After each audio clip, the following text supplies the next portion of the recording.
Hello, I'm Natalie Kunsman, MD, and today we absolutely must talk about mold toxicity.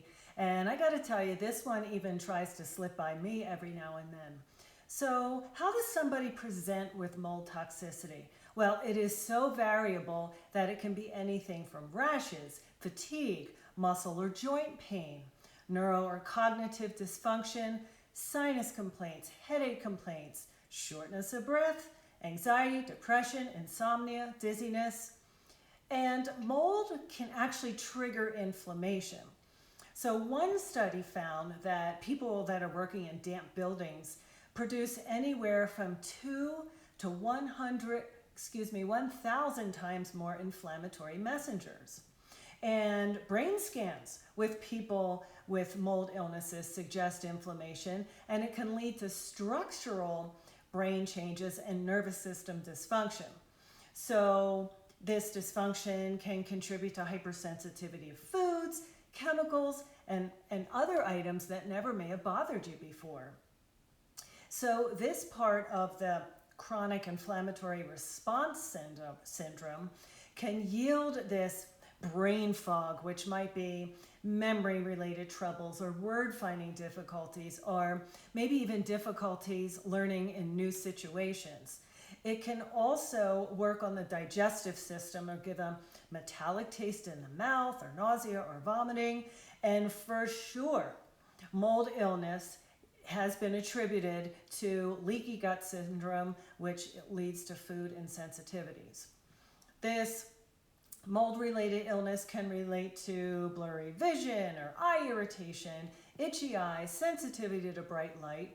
Your energy may be poor. Your immune system may be poor or may be now more toward autoimmune conditions and an overreactivity to chemicals and maybe even flu-like symptoms. So the muscle pain and morning stiffness and nervous system headaches and shocks and poor balance or coordination or numbness or tingling. Then, of course, again, we have the respiratory system, which can cause a cough or sore throat or chronic runny noses or sneezing. And then we come to scent sensitivities. So we might have unpleasant symptoms when we smell fragrances or chemicals. Of course, one symptom that's near and dear to my heart is skin rashes, and that can be eczema, that can be dryness, that can be irritation. Mold can also cause some urinary tract symptoms, and it can cause some appetite swings, weight gain, or weight loss. So, no wonder mold issues are often overlooked. So the common molds that can cause mold toxicity or mold-related illnesses are Aspergillus, Chaetomium, Cladosporium, Fusarium, Mucor or mucormycosis, Penicillium, Rhizopus, Wallemia, and black mold, which a lot of you know. So part of the mold-related illnesses are related to mycotoxins, which are the poisonous chemicals that can be produced by molds. And they are manufactured by these molds to actually defend itself in its territory from other microbes from invading its space. A lot of these mycotoxins are scentless, so we don't know that they're present. And for you coffee drinkers, mycotoxins can be found in unusual places. So obviously in the coffee bean, and this is where the bulletproof coffee has had its origins when the founder became sick from drinking coffee, not because of the coffee beans, but because of the storage containers or the places that they came from that collected these mycotoxins, and drinking the coffee led to drinking these mycotoxins. Now, another source of mycotoxins can be in sugarcane, yeast, wheat, sugar beets, barley and peanuts, rye, and some hard cheeses. And of course, if you think about a lot of the molds on cheeses, this should make some kind of sense. Now, these mold toxins can cause some mitochondria damage through their effects on glutathione and methylation. So those metabolic pathways may need to be supported with nutritional agents while you are fighting your mold illness. Now, the other reason why people can become mold ill or mold toxic are these microbial volatile organic compounds. So these are compounds that actually give that very classic musty smell. And so we have two mechanisms in which these molds in the environment can cause somebody to be sick. So how do we treat mold toxicity? This one is so obvious. We have to actually treat where the issue is. So if the home or the building is mold infested or has sustained a lot of water damage, we really need to get that building in the hands of a professional. So there are actually indoor environmental professionals, IEPs, that can come out and evaluate the home.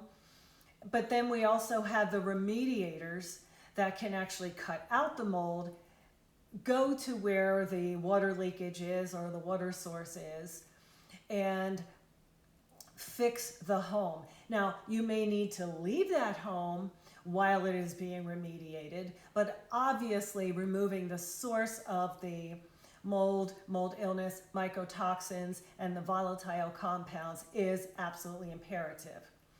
Now, to actually treat if you have succumbed, we want to go after some bioactive carbon, which is a little bit more superior to some of the old school binders such as charcoal and clay and diatomaceous earth. So don't forget, the mycotoxins can wreak havoc within the mitochondria. So dysfunctional mitochondria result in less cellular energy. And then of course that decreases your ability to even fight the mold illness. So again, support that mitochondria with supplements designed to restore mitochondrial function. Now, mold can also squelch your oxygen levels, and of course the mitochondria need oxygen levels to generate that efficiency, so you want to optimize your oxygenation. Additionally, there are reports that mold toxicity can affect the thyroid gland functioning.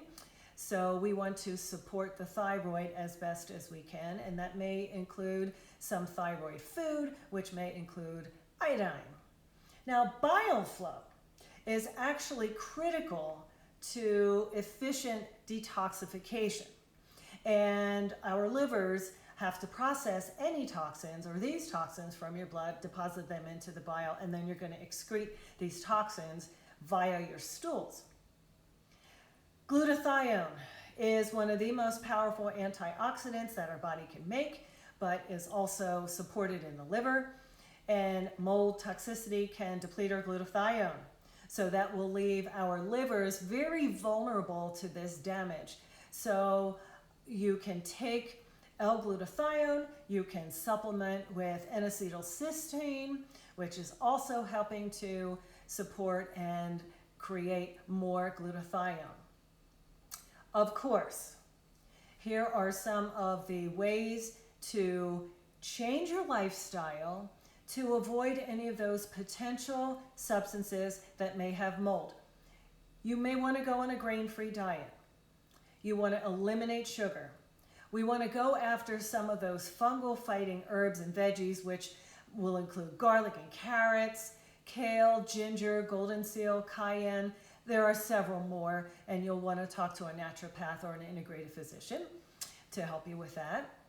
Zeolite, which is one of the binders. Oregano oil, increasing digestive enzymes. Allicin, parasite cleaning, liver and digestive tract cleansing, and that may even include some coffee enemas. You want to really support that gut system so it can fight with these mycotoxins. So you want some great probiotics, which may include the wide sources, Saccharomyces, and then those that are spore-based. You might want to consider some colloidal silver, some iodine, and back to the N-acetylcysteine, berberine, omega-3 fatty acids, and MCT oil. So, boy, that was a whirlwind tour of mold illness and mold toxicity. It is far more prevalent than you think and often overlooked. So please make sure to find an integrative physician, such as myself. And you can investigate all the possibilities of, is this mold triggering some of your nagging, ongoing, unfixable conditions at this time? You can find me on the web at nataliekunsmanmd.com. Subscribe to my channel below. Please ask any questions if you want, and you can join my Facebook group all about health and well-being. And until we meet again, be well.